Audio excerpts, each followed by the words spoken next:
പോക്കോയുടെ പോക്കോ F3 എന്ന പുതിയൊരു phone ഇപ്പോൾ ലോഞ്ച് ചെയ്തിട്ടുണ്ട്. ഈ ഒരു വീഡിയോയിൽ നമ്മൾ നോക്കാൻ പോകുന്നത് പോക്കോ F3 എന്ന ഫോണിൻ്റെ വിശേഷങ്ങളാണ്.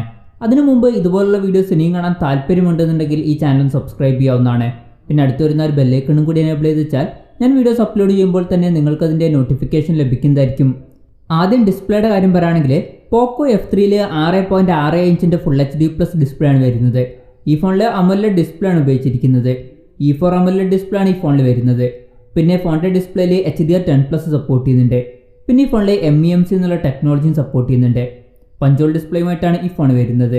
പഞ്ചോൾ വരുന്നത് ടോപ്പ് സെൻറ്റർ ഭാഗത്തായിട്ടാണ്.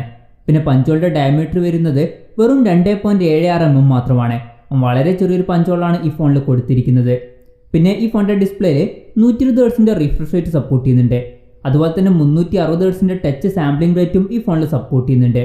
പിന്നെ ഈ ഫോണിൻ്റെ ഡെൽറ്റ ഇ വരുന്നത് ഏകദേശം 0.35ഉം അതുപോലെ തന്നെ JNCD വരുന്നത് ഏകദേശം 0.36ഉമാണ്. അപ്പോൾ നല്ല റിയൽ ലൈഫ് കളേഴ്സും കാര്യങ്ങളൊക്കെ ആയിരിക്കും ഈ ഫോണിൻ്റെ ഡിസ്പ്ലേയിൽ നമുക്ക് ലഭിക്കുക. പിന്നെ ഈ ഫോണിൽ 360 ലൈറ്റ് സെൻസേഴ്സ് വരുന്നുണ്ട്. ഫോണിൻ്റെ ഫ്രണ്ടിൽ ഗൊറില്ല ഗ്ലാസ് 5ൻ്റെ പ്രൊട്ടക്ഷൻ കൊടുത്തിട്ടുണ്ട്. ഫിംഗർ പ്രിൻറ് സെൻസർ വരുന്നത് ഫോണിൻ്റെ സൈഡിൽ പവർ ബട്ടണിൽ ഇൻറ്റഗ്രേറ്റ് ചെയ്തിട്ടാണ്. AMOLED ഡിസ്പ്ലേ ഉണ്ടെങ്കിലും ഈ ഫോണിൽ in display finger print sensor കൊടുത്തിട്ടില്ല. പിന്നെ ഫോണിൻ്റെ ബാക്കിൽ ഗ്ലാസ് ബാക്ക് ബോഡിയാണ് വരുന്നത്. ഫോണിൻ്റെ ബാക്കിലും ഗൊറില്ല ഗ്ലാസിൻ്റെ പ്രൊട്ടക്ഷൻ കൊടുത്തിട്ടുണ്ട്.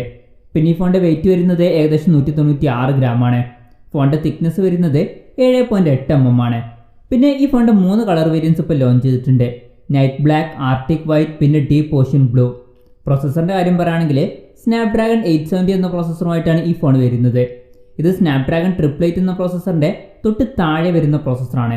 അപ്പോൾ അത്യാവശ്യം നല്ല പെർഫോമൻസും കാര്യങ്ങളൊക്കെ ഈ ഒരു പ്രോസസ്സറിൽ വരുന്നതായിരിക്കും. പിന്നെ ഈ ഒരു പ്രോസസ്സറിൽ 5G സപ്പോർട്ട് ചെയ്യുന്നുണ്ട്. ഈ ഒരു ഫോണിൽ 11ഓളം 5G ബാൻഡ്സ് വരുന്നുണ്ട്. പിന്നെ ഈ ഫോണിൻ്റെ 6GB RAM 128GB ഇൻറ്റേർണൽ വെർഷനും അതുപോലെ 8GB RAM 256GB ഇൻറ്റേർണൽ വെർഷനും വരുന്നുണ്ട്. പിന്നെ ഈ ഫോണിൽ LPDDR5ൻ്റെ RAM ആണ് ഉപയോഗിച്ചിരിക്കുന്നത്. അതുപോലെ UFS 3.1 സ്റ്റോറേജ് ടൈപ്പുമായിട്ടാണ് ഈ ഫോൺ വരുന്നത്. പിന്നെ ഈ ഫോണിൽ Wi-Fi 6 സപ്പോർട്ട് ചെയ്യുന്നുണ്ട്. ഫോൺ പെട്ടെന്ന് ഹീറ്റാതിരിക്കാൻ വേണ്ടിയിട്ട് ലിക്വിഡ് കൂൾ ടെക്നോളജി 1.0+ എന്നുള്ള ഫീച്ചർ ഈ ഫോണിൽ കൊടുത്തിട്ടുണ്ട്. പിന്നെ ഗെയിമിംഗ് പെർഫോമൻസ് മെച്ചപ്പെടുത്താൻ വേണ്ടിയിട്ട് ഗെയിം ടർബോ 4.0 എന്നുള്ള ഫീച്ചർ ഈ ഫോണിൽ വരുന്നുണ്ട്. പിന്നെ ഈ ഫോണിൽ X ആക്സിസ് ലീനിയർ മോട്ടർ കൊടുത്തിട്ടുണ്ട്. അപ്പോൾ നല്ല വൈബ്രേഷൻ എഫക്റ്റും കാര്യങ്ങളൊക്കെ നമുക്ക് ലഭിക്കുന്നതായിരിക്കും. പിന്നെ ഈ ഫോണിൽ ഡ്യുവൽ സ്റ്റീരിയോ സ്പീക്കേഴ്സ് വരുന്നുണ്ട്. ഡോൾബി അറ്റ്മോസിൻ്റെ സൗണ്ട് സപ്പോർട്ട് ചെയ്യുന്നുണ്ട്. അതുപോലെ തന്നെ ഹൈറസ് ഓഡിയോയും സപ്പോർട്ട് ചെയ്യുന്നുണ്ട്. പിന്നെ ഹൈറസ് വയർലെസ് ഓഡിയോയും സപ്പോർട്ട് ചെയ്യുന്നുണ്ട്. ആൻഡ്രോയിഡ് 11 ബേസ് ആയിട്ടുള്ള MIUI 12 സോഫ്റ്റ്വെയറുമായിട്ടാണ് ഈ ഫോൺ വരുന്നത്. ക്യാമറയുടെ കാര്യം പറയുകയാണെങ്കിൽ ഫോണിൻ്റെ പിന്നിൽ 3 ക്യാമറ സെൻസേഴ്സാണ് വരുന്നത്. 48 മെഗാപിക്സലിലെ f1.79 അപ്പേഴ്സിൽ വരുന്ന മെയിൻ സെൻസറാണ് വരുന്നത്. ഇത് സോണി IMX 582ൻ്റെ സെൻസറാണ്. പിന്നെ 8 മെഗാപിക്സലിലെ f2.2 അപ്പേഴ്സിൽ വരുന്ന അൾട്രാ വൈഡ് ആംഗിൾ ലെൻസ് വരുന്നുണ്ട്. ഇതിൻ്റെ ഫീൽഡ് ഓഫ് വ്യൂ വരുന്നത് 119 ഡിഗ്രിയാണ്. പിന്നെ 5 മെഗാപിക്സലിലെ f2.4 അപ്പേഴ്സിൽ വരുന്ന ടെലി മാക്രോ ലെൻസ് വരുന്നുണ്ട്. ഈ ഫോണിൻ്റെ ക്യാമറയിൽ ഓഡിയോ സൂം പോലുള്ള ഫീച്ചേഴ്സൊക്കെ സപ്പോർട്ട് ചെയ്യുന്നുണ്ട്. സെൽഫി ക്യാമറയുടെ കാര്യം പറയുകയാണെങ്കിൽ ഫ്രണ്ടിൽ 20 മെഗാപിക്സൽ സെൽഫി ക്യാമറ ആണ് വരുന്നത്. പിന്നെ ഈ ഫോണിൽ 4520 mAh ബാറ്ററി കൊടുത്തിട്ടുണ്ട്. 33 വാട്ടിൻ്റെ ഫാസ്റ്റ് ചാർജിങ്ങും സപ്പോർട്ട് ചെയ്യുന്നുണ്ട്. Type-C ചാർജിംഗ് പോർട്ടുമായിട്ടാണ് ഈ ഫോൺ വരുന്നത്. പിന്നെ ഈ ഫോൺ ഇപ്പോൾ ഇന്ത്യയിൽ ലോഞ്ച് ചെയ്തിട്ടില്ല. ഇപ്പം ഗ്ലോബലിയാണ് ഈ ഫോൺ ലോഞ്ച് ചെയ്തിരിക്കുന്നത്. വിലയുടെ കാര്യം നോക്കുകയാണെങ്കിൽ ഈ ഫോണിൻ്റെ 6GB RAM 128GB ഇൻറ്റേർണൽ വെർഷൻ്റെ വില വരുന്നത് 349 euros ആണ്. അതായത് ഏകദേശം 30,100 രൂപ. പിന്നെ ഇനീഷ്യൽ ഓഫറിൽ ഈ ഫോൺ 299 euros ലഭിക്കും. അതായത് ഏകദേശം 25,700 രൂപ. പിന്നെ ഈ ഫോണിൻ്റെ 8GB RAM 256GB ഇൻറ്റേർണൽ വെർഷൻ്റെ വില വരുന്നത് 399 euros ആണ്. അതായത് ഏകദേശം 34,400 രൂപ.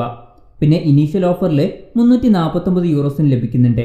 അതായത് 30,100 രൂപ. പിന്നെ ഈ ഫോൺ ഇന്ത്യയിൽ ലോഞ്ച് ചെയ്യുമെന്ന് വെച്ചാൽ ഈ ഫോൺ ഇന്ത്യയിൽ ലോഞ്ച് ചെയ്യുന്നതായിരിക്കും. പക്ഷേ പറയപ്പെടുന്ന ഒരു കാര്യം, ഈ ഫോൺ പോക്കോ F3 എന്ന പേരിലായിരിക്കില്ല ഇന്ത്യയിൽ ലോഞ്ച് ചെയ്യുക. MI 11x എന്ന പേരിലായിരിക്കും ഈ ഫോൺ ഇന്ത്യയിൽ ലോഞ്ച് ചെയ്യുക എന്നാണ് ഇപ്പോൾ പറയപ്പെടുന്ന കാര്യം. എന്തായാലും ഈ ഫോണിൻ്റെ ലോഞ്ച് ഡേറ്റിനെ പറ്റിയിട്ടുള്ള കാര്യങ്ങളൊന്നും ഇപ്പോൾ അറിയാൻ കഴിഞ്ഞിട്ടില്ല. ഓവറോൾ നമ്മൾ നോക്കുകയാണെന്നുണ്ടെങ്കിൽ ഈ ഫോണിൽ വളരെ നല്ലൊരു ഡിസ്പ്ലേ വരുന്നുണ്ട്.